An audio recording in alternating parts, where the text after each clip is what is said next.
Those guys are asked to lead in a different standard. They're expected to be the first one in the gym, the last one in the gym.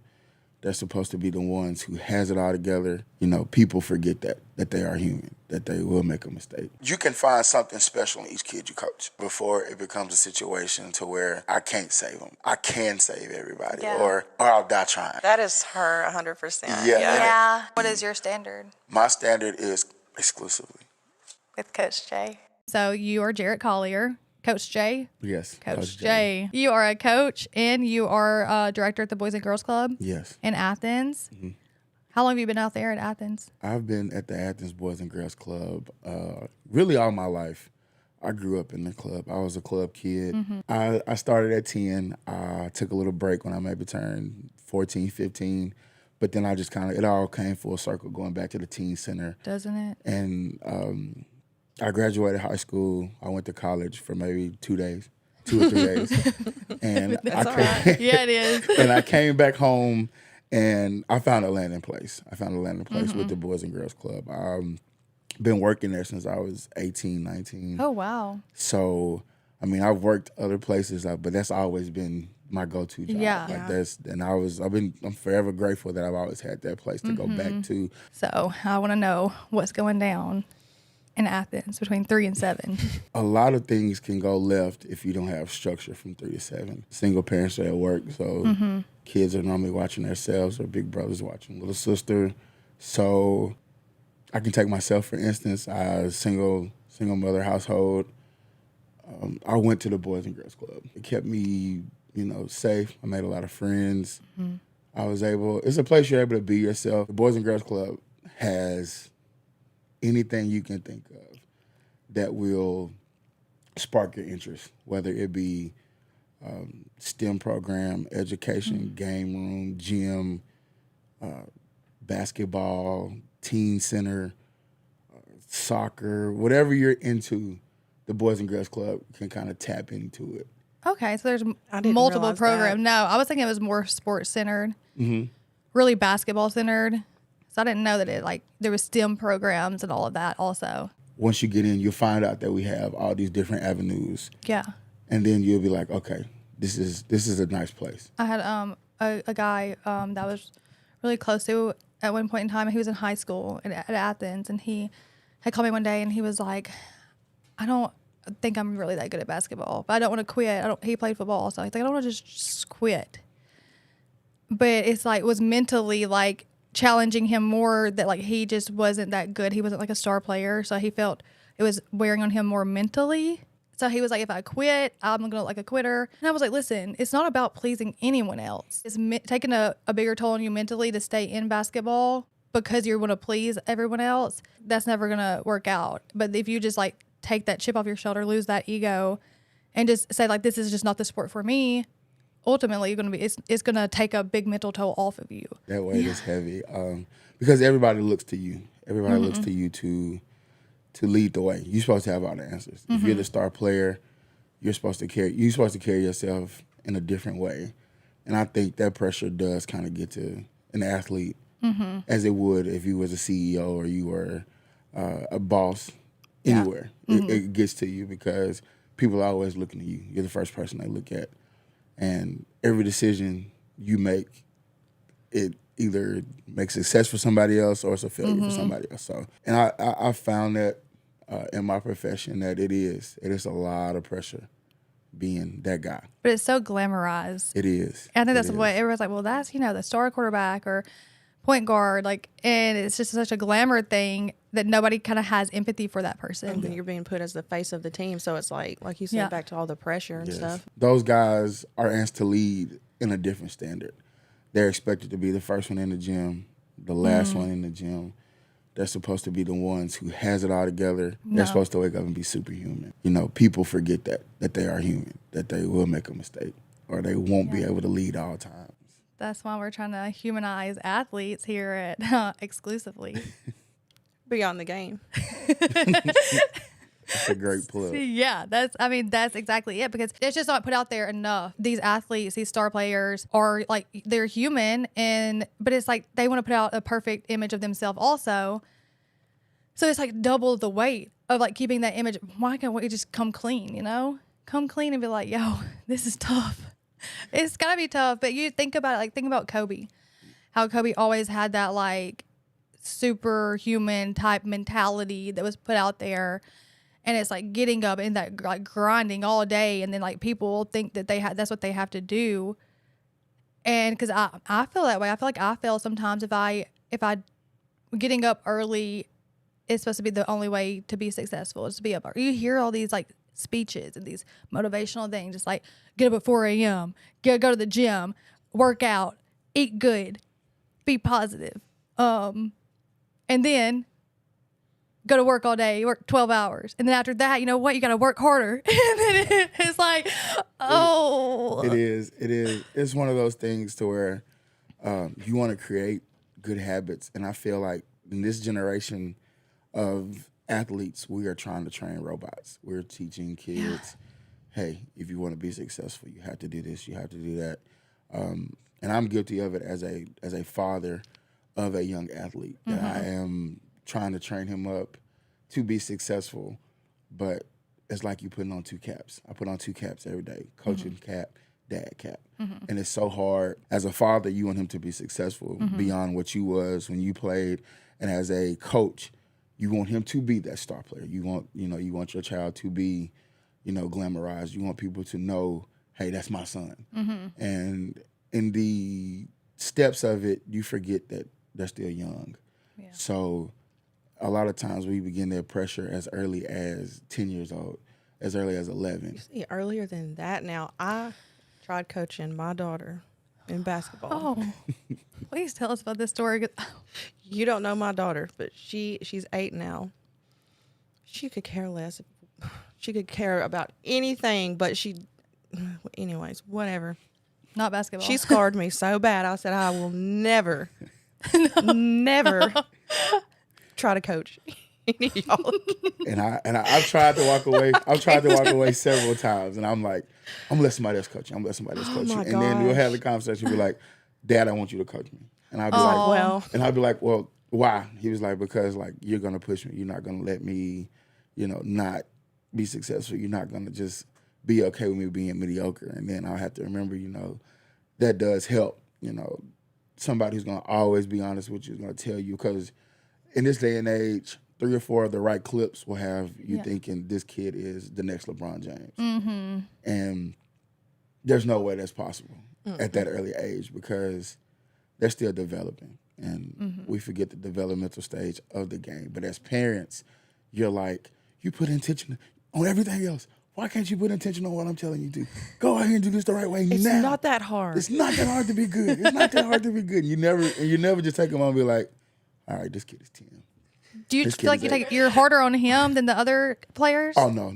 I'm an equal opportunity coach. That's good. I believe that you can find something special in each kid you coach. I believe that if you take the time to teach the game, then they'll learn something. Yeah. My object has always been be better when you leave than when you came.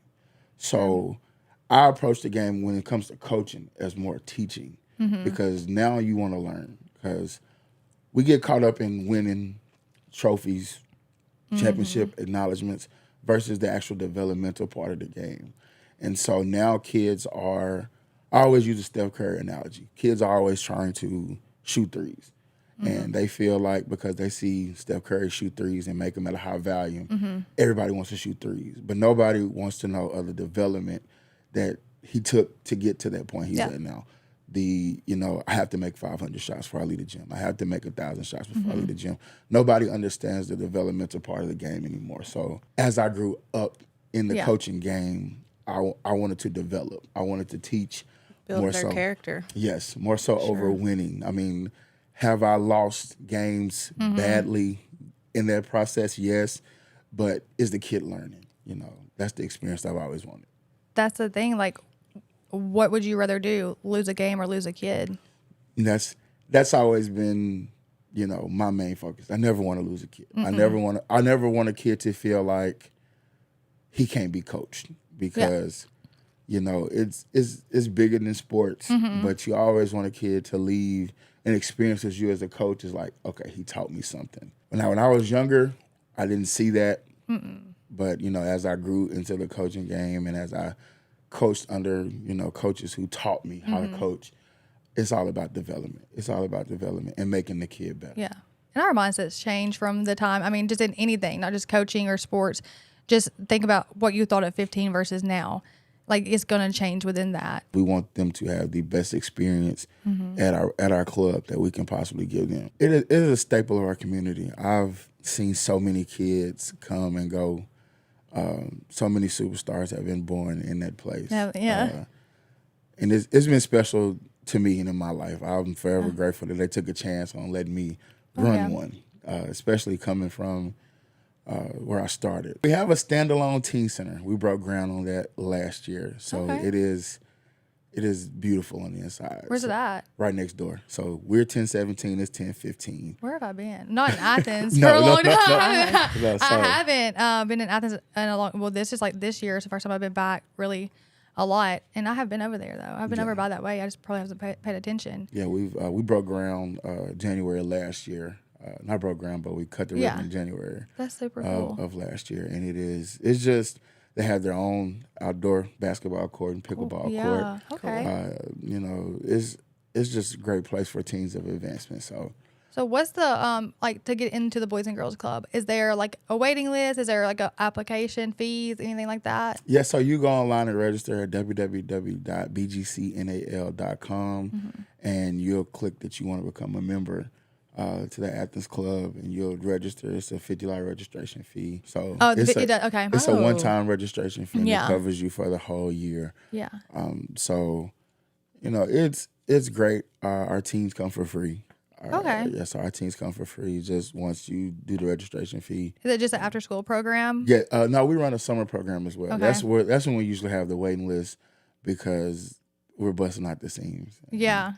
And, it's kind of once we open the summer registration, people automatically just start. So there's kids that don't get into it. It just really all depends. We start at the age of 5. It's not like a coming at the Boys and Girls Club type of deal. It's just like that. If you are over capacity, you're over capacity. Yeah, and it fills up pretty quick. Yeah. Especially since we have a new influx of people moving into Athens. Oh yeah. So it fills up pretty quick. Parents work during the day, so they want to come to a place where their kids can feel safe all day. So we pride ourselves on loving our community and having providing a safe place for our kids. I think that's amazing. I do. Yes. I want to learn more about the Boys and Girls Club because I'm like, so what are they doing? What do they do for the community? Because I know I've had friends and stuff growing up that I grew up in Athens, and that would know they would go to the Boys and Girls Club, and it's like then people think like, well, you saw that you can't save everybody, and I'm like, oh, I wish we could, but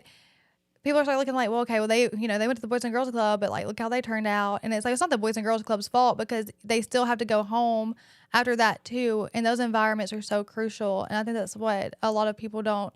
There's no emphasis on those hours that, and they can come from 3 to whenever open to close, and they go home, and that environment is so detrimental on a child, and it's like how, and then a coach may be the only father figure they ever have, or mother figure, or whatever, just the even first consistent adult in their life, kind of. Yeah, like just it doesn't matter father, mother, grandmothers are taking care of their their grandkids, and that doesn't mean that like they're having a good environment. Like they're put down, they're made feel like they're just unworthy, and then that pain is usually presented in like anger and chaos, acting out. You see a lot of different personalities, and you don't really know what's going on when they go home. So I've always tried to be that, consistency in their life, somebody that, they can always come to, whether, you're having a problem at home or you're having a problem at school. Just come talk to me and let's talk about it, and let's figure out what we can do to make it better. Not necessarily to where you can just run away from the situation, but let's try to figure out a way to attack it. We never know what goes on at home. So those hours when they come in my doors, we want them to feel loved. Because like you said, sometimes this might be the only place they get a hug. This might be the only time that, somebody acknowledges them, that, they feel special. And then as you get to know them, you dig deeper, you be like, yeah. And you can tell by the friends they have or the influence that the outside world has on them, or how they carry themselves when they're not in uniform. Those are the ones that I really try to love on a little more. Yeah. And I try to, tap in to see if I can catch them before they go left, or before it becomes a situation to where, I can't save them. But like you said earlier, I feel like I can save everybody, or I'll die trying. That is her 100%. Yeah. Yeah. And it's simply because like you feel like you have a gift, you have an opportunity to change not only your life, but your parents' life and, everybody's life around you. So you feel like, here, let me give you a hand. But it's a weight though. Like, so who's pouring into you at the end of the day? And that's something I suffer with. Like, it doesn't really matter. I try to stay prayed up, and I try to stay, I have that relationship with God to like, listen, let me pour into somebody else. Yeah. Let me nurture somebody else, because at the end of the day, I can pray my way through any situation. I feel like I can, I feel like you can pray your way through anything. If you're consistent in a kid's life, that's what they need the most. Consistency. Consistency and love. I feel like if you give them enough of that, then sooner or later they'll find their way. Yeah. And I try to pride myself on letting them know, like, everybody doesn't make it to the next level. Yeah. Everybody is not meant to go to the NBA or the NFL. but- They've all got these role models. I want to be just like Yes, Steph and- Curry, just like Jalen Hurts, just like And it is difficult because you don't want to tell them that, yeah. but at the same time, you want to be real. So we always approach, let's get your college paid for first. Or I ask, do you have that type of work ethic? Like, do you have the work ethic to where nothing else matters? And it's very hard to tell a 15, 16, 17-year-old kid to focus on one thing when there's so many other distractions around them. Oh God. And there's so many other things going on to where it's just easy just to be the status quo. I think that gym has seen some of the most talented kids come through there. My wish for all of them was to go get a D1 offer, or go get an offer to go play. That's what I wanted for all of them. Yeah. And if I seen them not make it, I'd always try to tell them the harsh reality, like, you got two options. You can go make it, or you can stay here. Yeah. Which one do you want to do? And as they got older, when things didn't go their way, that's the part that really hurts the most. Yeah. That you feel like you can't put all of them in college. That becomes their identity as like being a star player, or playing ball for the rest of their life. But I was actually watching the Nick Saban and Bill Belichick documentary, and I didn't know in depth about either of them, but neither of them made it pro. But they're some of the top two coaches. I mean, just their stories are just incredible, because maybe you're not meant to be on the field. Well, yeah, like maybe it's just, not if everybody that played ball and everybody that was great went pro, then like who's coaching these? Yeah. So it was actually a really like insightful documentary, and the way they kind of grew up, and it just shows that like some people, I know some amazing athletes that didn't go pro, and you wonder like, well, how did they not go pro? But they were amazing in other like areas of life. So it's like God has the ultimate plan. Sometimes we as adults fail them because we don't prepare them for what has to happen in order to get to that next level. We don't tell them, which, it took me a while to learn it, the business behind the game, to where you have to be prepared. First, you have to be a great student athlete.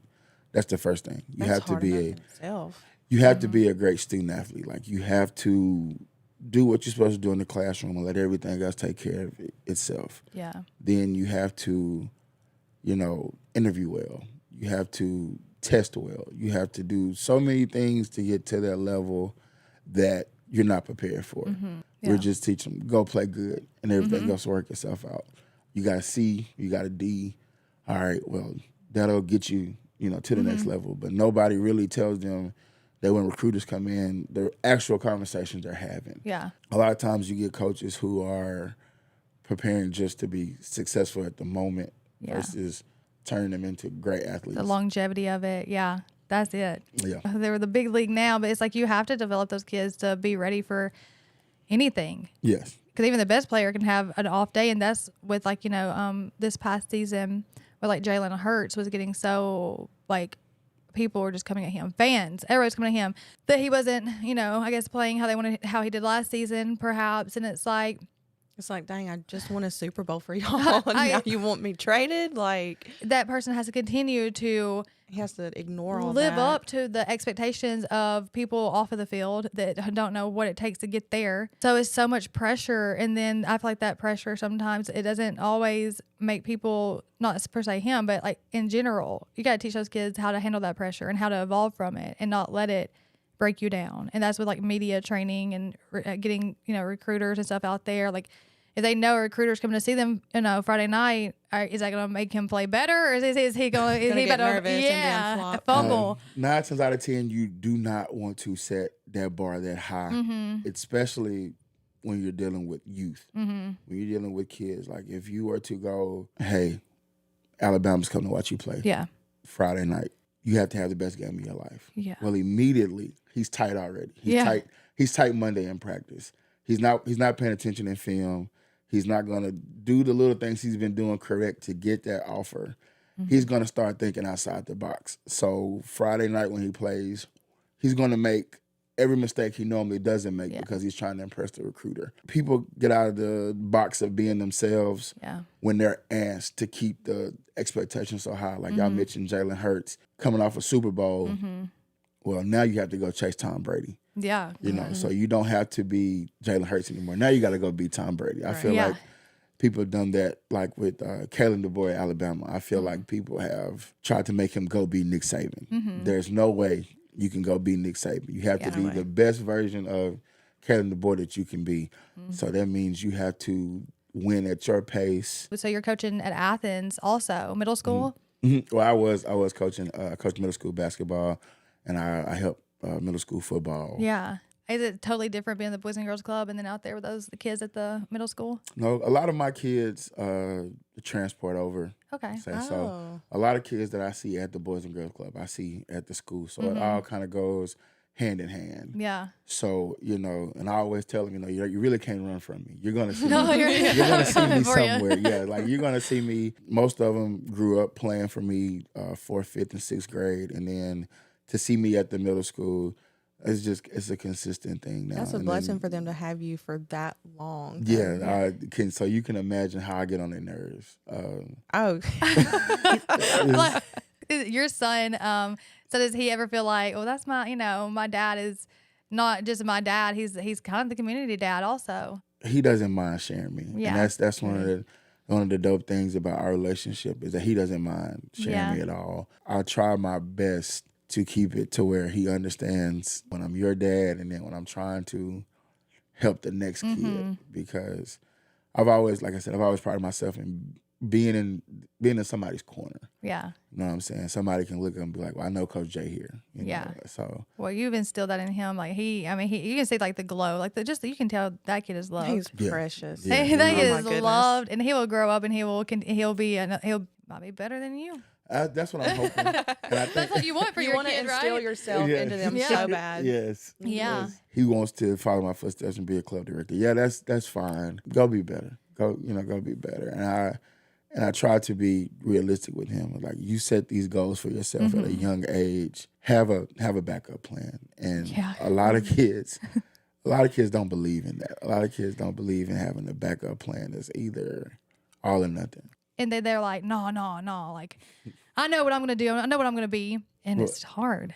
And a lot of, like I said earlier, normally you see the glam side of it. You don't see the work that's put in to get there or the sacrifices, you have to make, especially at an early age. You see a kid who's been playing a sport since he was 12 or 13 years old. Yeah. Now you have to play it at such a high volume all the time. And as a parent, I'll sit and I'll be like, man, I'm asking my 10-year-old son to play basketball or football and it's no longer, usually when you start, it's to keep you busy. Yeah. Now you are trying to push the narrative of go be a professional. Yeah. So if you ever sit back and you be like, I'm asking an 11-year-old to start making executive I feel decisions. guilty now because I've got a 4-year-old son, and I'm like, you're playing football this fall. Yes, and he's so excited. I'm like, you better be. And that's how it starts. And before you know it, you are putting pressure on your son to go be, or your daughter to go be great at such a young age. Yes. And we never really tap back into how they're feeling mentally. Like me and my son, we leave a game, win, lose, or draw. We have to have a conversation. We have to have a conversation in the car. And I try to leave it in the car. And wherever we're coming from, we're talking what went right, what went wrong, how could we have been better. And then like after we had a talk and he's everything and I've done this and I've scolded him and I've told him and I'll be like, you just really talk to a 10-year-old like that. Yeah. He'll be humbling. I'm sure he humbles you sometimes. He'll be like, oh, he told me, like he checked me. But like when he has his conversations and I find myself getting back in coach mode, like, I don't know, it's not an answer. How could you not make this read, make this? And I'm like, man, it is some professional players who make mistakes. So how Everybody can I, does. yeah, so how can I expect him to be LeBron or Steph at 10? We want our kids to be successful so bad because I've seen him when he loses and I've seen him when he cries. And I'm like, well, if it means that much to you at an early age, let's continue to attack it. You know what I'm saying? And even just a few minutes ago when he left his game, I'm sitting there telling him, you didn't play hard enough. You didn't do enough. You didn't do this, that, and the fourth. And then I got in the car. I was like, yeah, he's only 10. Yeah. You start feeling so bad. Yeah, and guilty. and actually, I have to give him grace. But then at the same time, like I've done so many other kids the same way, and they made it to the next level. And I'm like, okay, maybe I have to.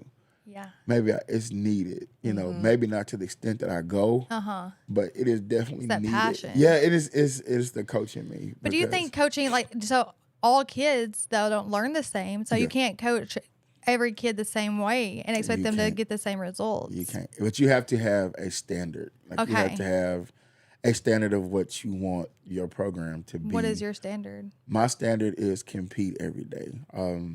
Coaching under Coach Gross, you know, you always want the kids to compete. Like his main thing is go compete. Don't lay down. Tough people win. I just want my kids to go compete. At Athens, we do such a good job of creating young men. That's so Being important. able to go into the workforce if football doesn't work. Being able to go just compete every day in life. You know, he always says, you know, if you'll quit on this, you'll quit on your family. You know what I'm saying? Or you'll quit. It gets tough. Life gets tough. You know It what I'm saying? does. Life gets tough. So if you have a bad day at practice and you're ready to quit, or you feel like you need more playing time and you don't work for more playing time, then you quit, then what are you teaching yourself? I wanted to create winners in life versus, you know, just winning at the time.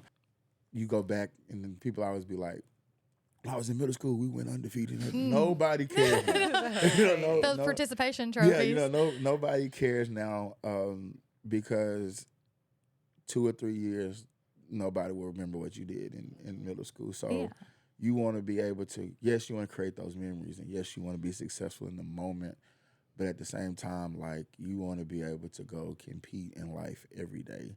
And I just don't want to teach kids to just lay down. Just go have some fight about yourself, because, you know, with this day and age, that's become the lost art. You know, everybody wants those minute highlights, or it's all down to those clips. You know, with Justin and Austin have the whites, the videography. Yes. And it's like those clips are just, I mean, amazing. They just do so well. I love them, and I love the work they do. I have to give my son one every year. Like, I just, Amazing. because his game has evolved. So, like, I'm a realist at the same time. Though, like, I'll be like, boy, you look good in your highlight tape. But if they could really come watch you play. If they came and watched the game, but They really, because, like, and it's great for it because they have a platform to get kids out who, in this small area, like, nobody would be like, let me come to Athens, Alabama and recruit this kid, because we're so small. Yeah. So they've given every kid an opportunity to feel special. And that's what I love about what they do. Anybody who does, you know, video work, I love it because it gives kids a sense of like, I did something good here. Like, let me go watch my tape, you know, because it's, in this day and age, you have to be, like, seen. You have, You have to be seen, because it's just like, let me go get, if you're D1 school, you know how special you have to be in this day and age for a recruiter to come watch you play on a Friday night in the middle of football season. Like, you have to be special. Especially from here. Yes, in this area. Yeah. You know. We're coming on up now, y'all. You gotta watch out. I think of how many, like, if a White Productions have been around when Jordan Gandy was playing, or Giddy was playing, or Trey Potts, or those type of guys.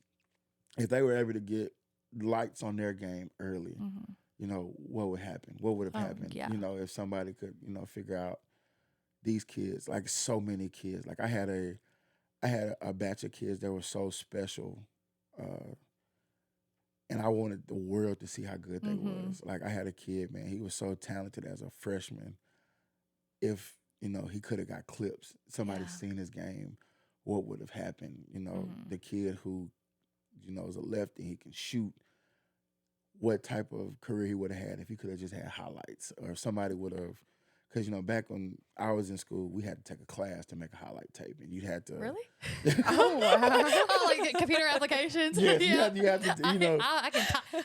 I'm a typer now. I can type. Yeah. I can type so fast the computer stops. So, like, you know, often you hear older guys like, man, we used to have to take, like, sit down and really piece our tape together. Now you can have somebody come film your game and you look like a world beater. You know what I'm saying? So I love a good hype video. Man, and it makes the kids like play better. And the sense of knowing that, hey, look at this, or show this, because I have family that's never seen my son play. We have family out of town. So when he does the video and I drop it, and, you know, Justin them drop it, and they get to see, they're like, man, you can really ball.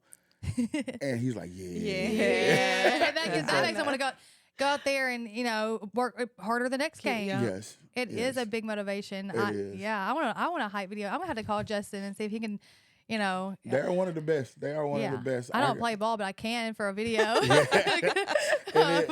And it like, I remember when he first started, and I first started training. He started like doing videos, and he would come in and I'd be like, man, just come in and just film what we doing. And his first video he did until like now, and I'm like, man, you know, it's amazing how blessed, you know, he is with that camera, because like it is great to where he started. The growth. From. Yes. I see him all the time, popping up everywhere. I hope they're going to go so far with that. I love a good hype video, a good huddle video. And it's like a gift and a curse nowadays. Yeah. Like I said, you got some people who, you have the kids who, when they see the camera, they're trying to make the big play. You're like, I can spot a camera from a mile away. Oh, you filming? You filming? Ball. You know? Oh, yeah. Yeah, so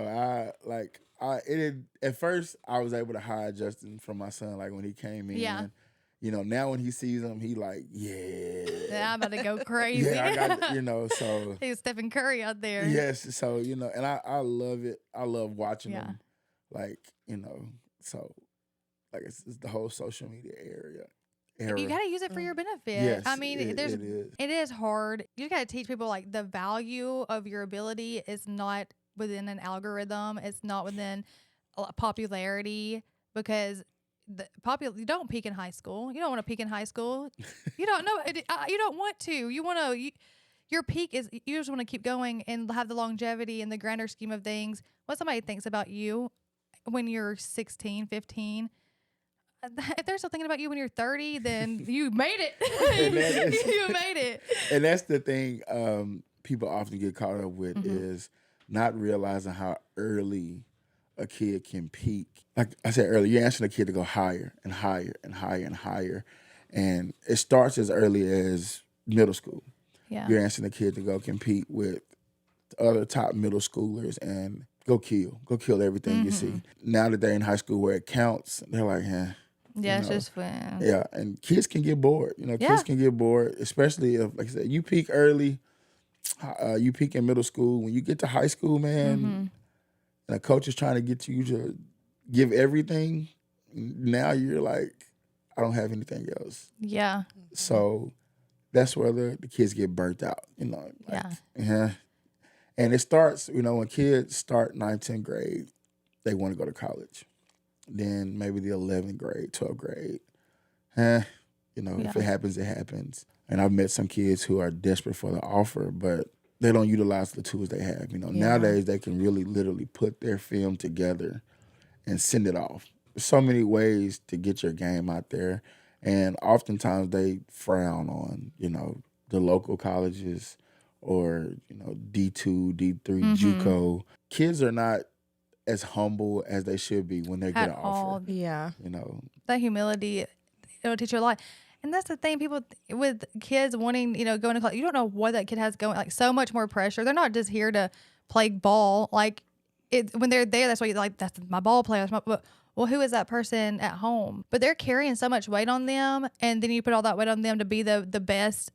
So it's like, where can they like take that cap off and just relax and just rest? 14, 15, 16, those ages are so detrimental on a child's like future. Do you think that's the age that's impacted the most?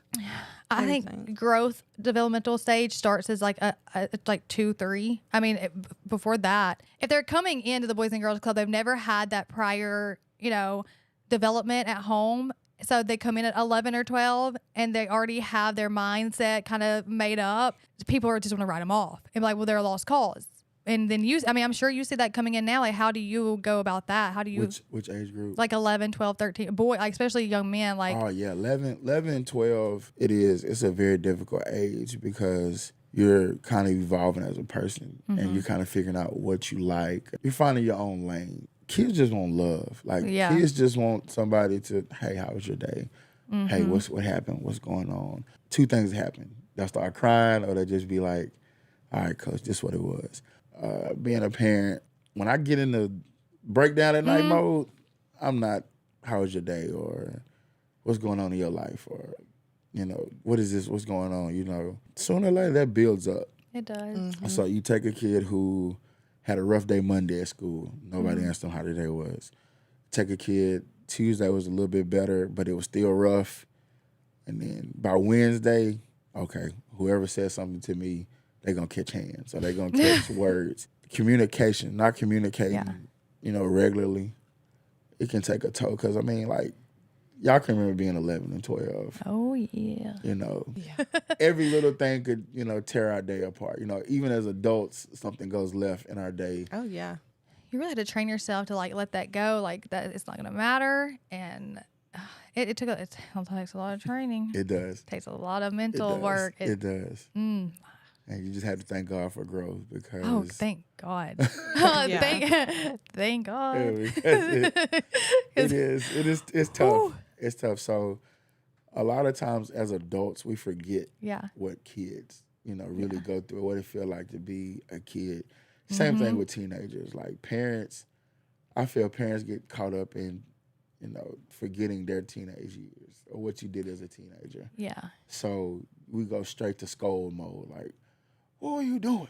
What are you thinking about? Like, think about yourself at, Yeah. Oh, God. It's like, I know how I was acting as a teenager. Exactly You're not doing. slick with me. My mom will listen to the episodes now and she'll be like, because my mom was a great, like growing up, she didn't go to parties, drink, that. I didn't either, but I was sneaking out and I was doing things I shouldn't be doing as a 16-year-old. And my mom here was like, yeah, I was over there on Venona Avenue, I'm not making any comments.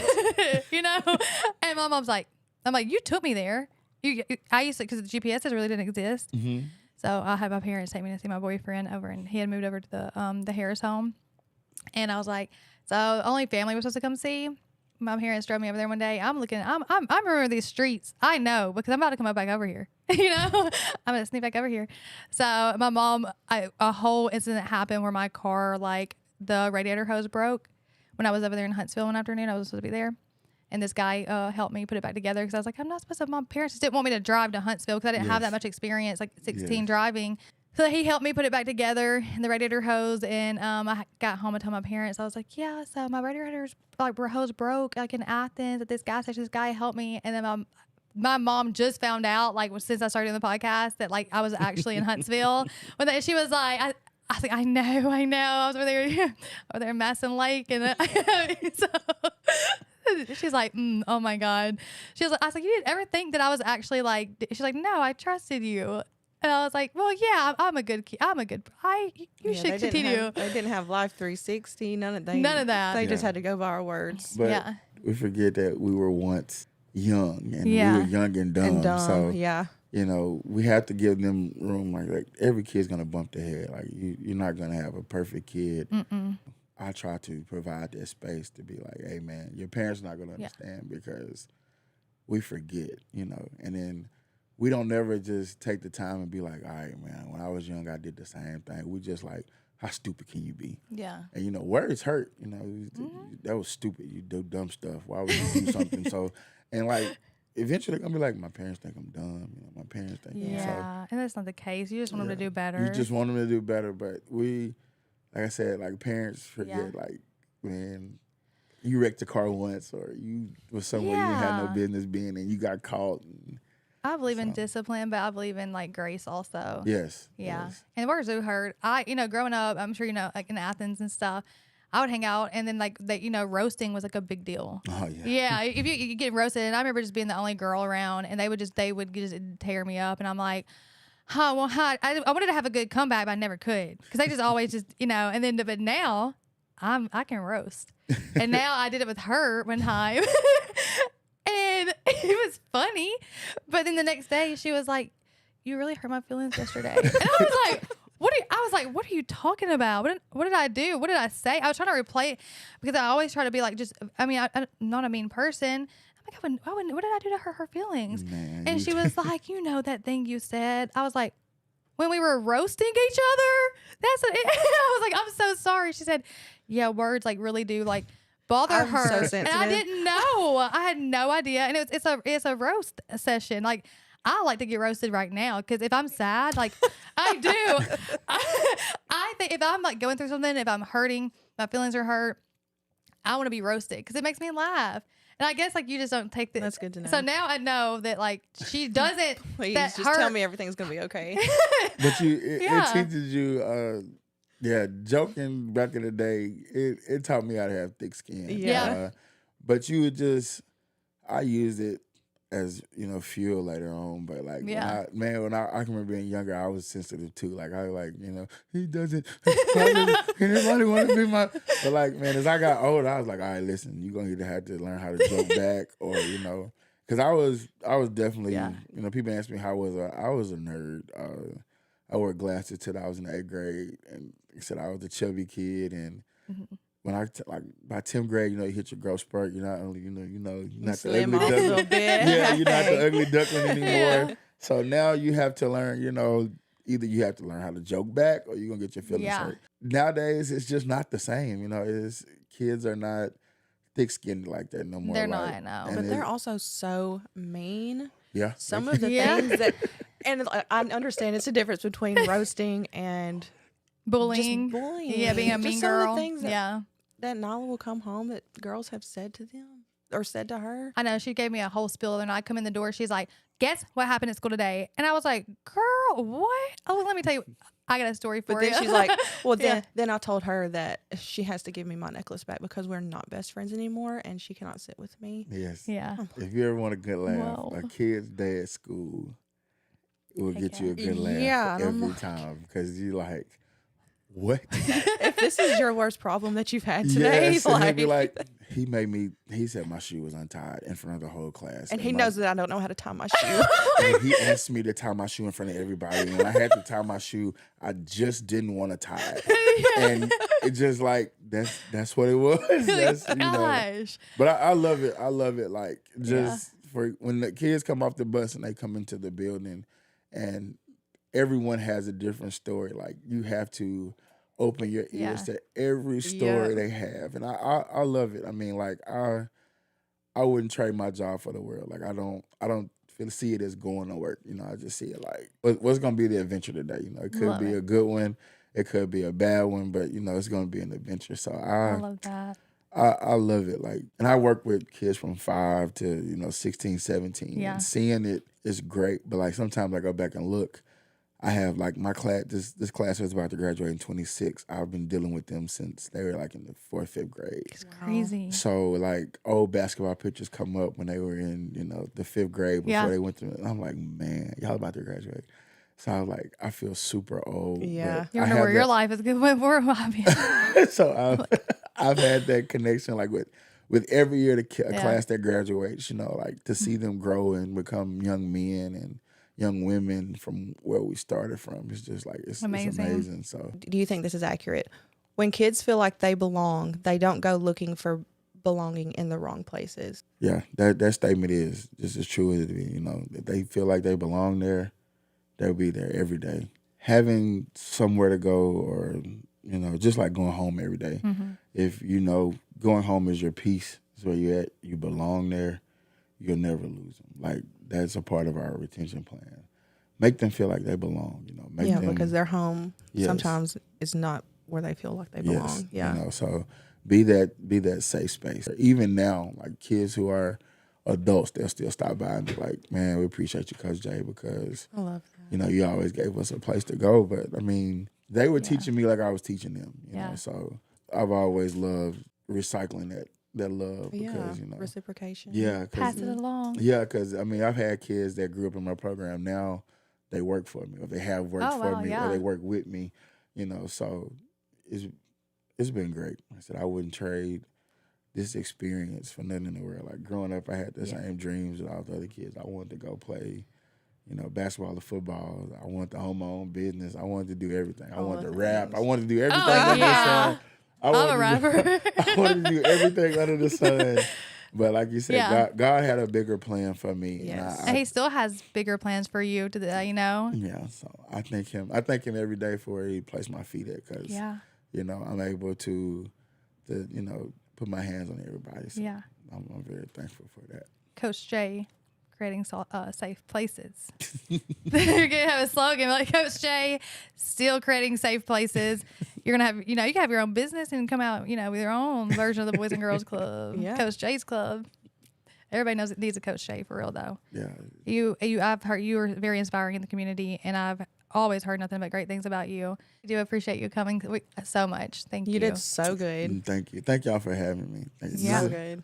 This So is my inspiring. first podcast interview. I appreciate y'all.